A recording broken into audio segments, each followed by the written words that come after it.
අයුබෝවන් මේ වගේ රසම රස ජෑම් පාන් එකක් හදාගන්න විදිහ බලමුද?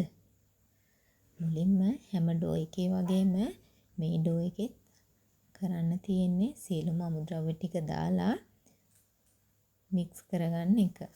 අවසානයේට තමයි සීනි දාලා කලවම් කරන්න තියෙන්නේ.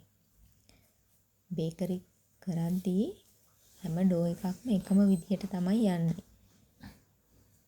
අවසානයේ සීනි දාලා කලවම් කරලා ටිකක් හයි ස්පීඩ් එකකින් මෝලිය වද්ද ගන්න ඕනේ.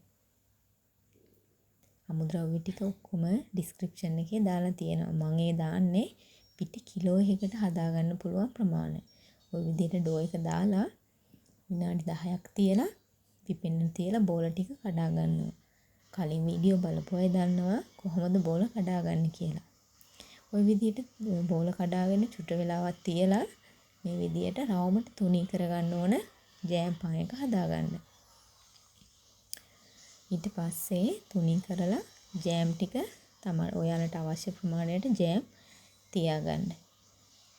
තියාගෙන ඉවරලා මේකේ නමන වීඩියෝ එක මට ගන්න බැරුව ගියා. හඳ පළුවක් විදියට තමයි මේක නමා ගන්න ඕනේ.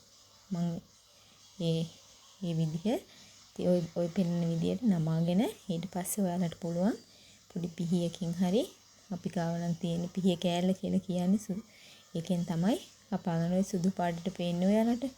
ඒකෙන් ලස්සනට කපාගෙන සෙල්සියස් අංශක 180 විනාඩි 10ක් බේක් කරගෙන රසම රස ජෑම් පාන් එකක් ඔයාලා හදලා බලන්න.